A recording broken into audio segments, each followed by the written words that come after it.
আসসালামু আলাইকুম রহমতুল্লাহি আবরাকাত। প্রিয় ভাই ও বন্ধুগণ, ঈদের তৃতীয় দিনে আজকে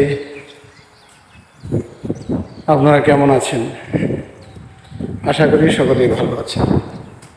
প্রিয় ভাই ও বন্ধুগণ, মক্কাতুল মুকাররমায় হজ করার জন্য আমাদের দেশ থেকে অনেক লোক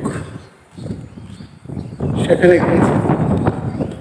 অনেক ভাইরা হজব্রত অবস্থায় ইন্তেকালও করেছেন। মক্কাতুল মুকাররমায় মদিনাতুল মুনাওয়ারায় ইন্তেকাল করাটা এটা ভাগ্যের ব্যাপার।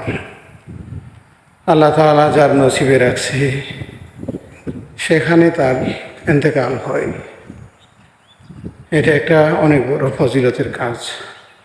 হজব্রত অবস্থায় যারা মারা যান, আল্লাহ তাআলা তাদেরকে যে জান্নাতের উঁচু মাকামে কোথায় জানি সমাসীন করেন, আল্লাহু আকবার, আল্লাহ পাক রব্বুল আলামিন ভালো জানেন। তাই আমার প্রিয় ভাই ও বন্ধুগণ, যারা হজব্রত অবস্থায় ইন্তেকাল করেছেন, আমরা তাদের জন্য হৃদয়ের গহীন থেকে দোয়া করব। আল্লাহ তাআলা যেন তাদেরকে জান্নাতুল ফিরদাউস দান করেন, আমিন। এর মাঝে একজন আমার মামা শ্বশুর হাফেজ সিদ্দিকুর রহমান, ওনার ভারী কাছারিকান্দি, রায়পুরা নরসিংদী, উনি গতকাল হজের কাজ সম্পূর্ণ শেষ করে যখন হোটেলে আসেন, মাগরিবের নামাজের পর উনি হজব্রত অবস্থায় ইন্তেকাল করেন।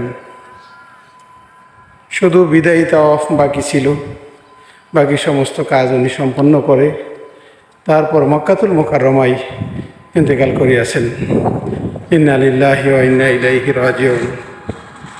আমি আপনাদের সকলের কাছে ওনার জন্য দোয়া চাই এবং হজব্রত অবস্থায় যে সমস্ত হাজি ভাইয়েরা ইন্তেকাল করেছেন সকলের রূহের মাগফিরাত কামনা করি,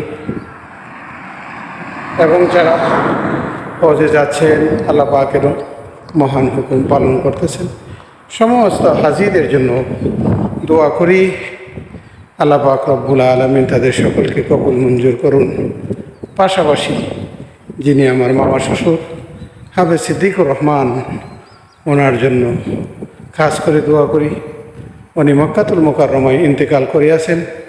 আল্লাহ পাক রব্বুল আলামিন ওনার মাকবারাকে জান্নাতুল ফিরদাউস নসিব করে দেন, আমিন।